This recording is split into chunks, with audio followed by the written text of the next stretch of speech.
We will cover probabilities, which is chapter 5. Probability is a numerical measure of the likelihood that the event is going to happen. The probability takes values between 0 and 1. If it's very close to 0, that indicates that the event is very unlikely to happen. Close to 1, the event you're almost certain that is going to happen, and 0.5 indicates that the occurrence of the event is just as likely as it is unlikely. The law of large numbers says that as the number of repetitions increases, the proportion with which a certain outcome is observed gets closer to the probability of the outcome. Let's say, for example, if you toss a coin 10 times, you may have 7 heads, 3 tails, but if you toss it 100, it's going to be closer to 50-50, 1,000 times even closer to 50-50%, and so on. Experiment is any process that generates well-defined outcomes. The sample space is the set of all experimental outcomes, and the sample point is an element of the sample space. We use 3 methods.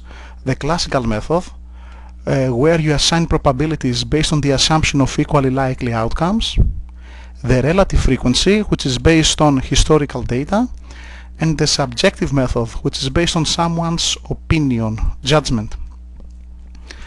The classical method says that the experiment has n possible outcomes. So in this case, the probability for every outcome will be 1 over n. For example, if you roll a die, the probability to have a 3 will be 1 over 6. So this is the experiment. When you roll a die, we have the sample space, which is 6, from 1 until 6. So the probability to get an even number will be equal to 3 over 6.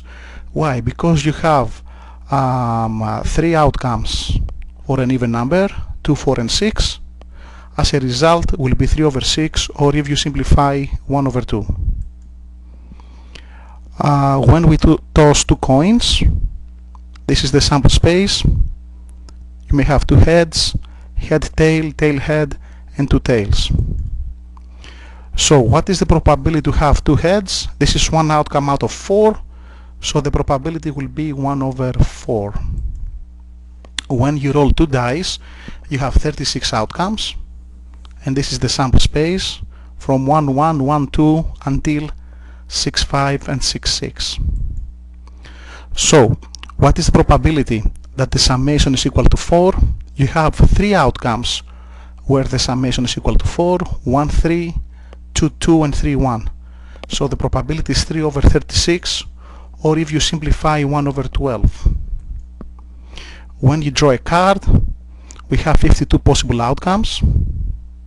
We have 2 colors, 26 black and 26 red. We have 4 suits, 13 spades, 13 clubs, 13 diamonds, and then we have 13 values, 2, 3, 4 until ace, 4 of each. So we have 4 aces, 4 twos, 4 kings, 4 queens, and so on. So when we draw a card from a deck of cards, what are the chances to have a red card? I have the answer. We have 26 red cards, so the probability will be 26 over 52, or if you simplify, 1 over 2.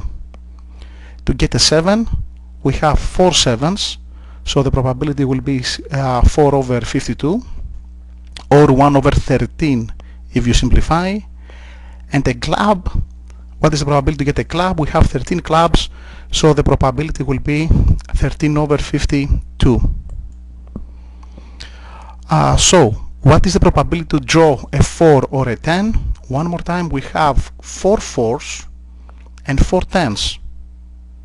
So this is the OR situation. That means we have to add the probability. And we don't have a card that is a 4 and 10 at the same time. So the probability will be 8 over 52. What is the probability to have a 5 or a diamond? We have 4 5s, so the probability is 4 over 52, and we have 13 diamond. However, don't forget that in the first case, out of the 4 5s, 1 is diamond, and on the second case, out of the 13 diamonds, 1 is 5, so we count it twice, so we have to subtract 1 over 52. So the answer is 4 over 52 plus 13 over 52 minus 1 over 52, 16 over 52. This is the relative frequency, which is based on previous data. So what we have to do in this case, we calculate the n, which is 40, and we calculate the relative frequency, 4 over 40, 6 over 40, 18 over 40, and so on. So this probability is based on the relative frequency, 0.1, 0.15, 0.45, and so on. And the subjective method is based on someone's belief. However, quite often we combine the estimates from the classical or relative frequency method with the subjective estimates. These are the two probability rules that says that every probability has to be between 0 and 1 inclusive, and the summation of probabilities has to be equal to 1. So in order to have a probability model, both rules have to be satisfied.